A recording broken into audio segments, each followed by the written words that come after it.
Welcome to our channel. Today we how to budget for study abroad with SECU easy tutorial step by step clearly. Begin by assessing your total study abroad costs.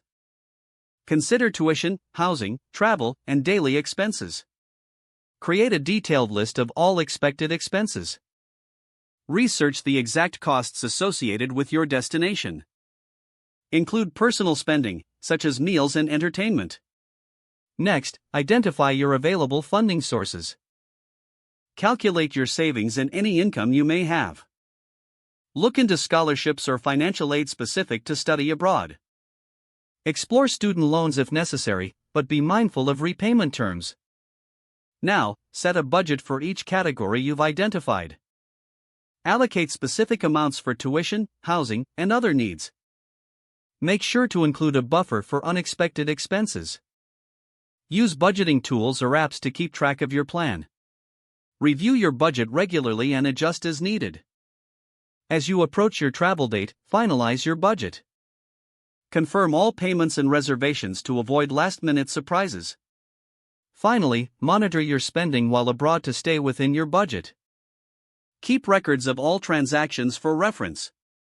Staying organized will help you have a stress-free experience. Follow these steps to successfully budget for your study abroad adventure with SECU. If the page does not load, refresh the browser or try again in a private or incognito window. Make sure you are using the correct email address, then retype it carefully to avoid small typos. If your password is not accepted, use the reset option and create a new strong password you can remember.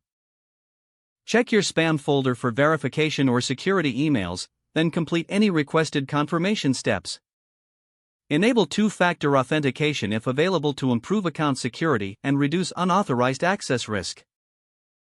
After signing in, review your profile details so your contact information and settings are accurate. If you see an error message, note it down and try again after restarting your device and internet connection. Log out when you finish, especially on shared devices, to keep your account and payment information secure. Don't forget to like this video and subscribe to our channel for more step-by-step tech guides.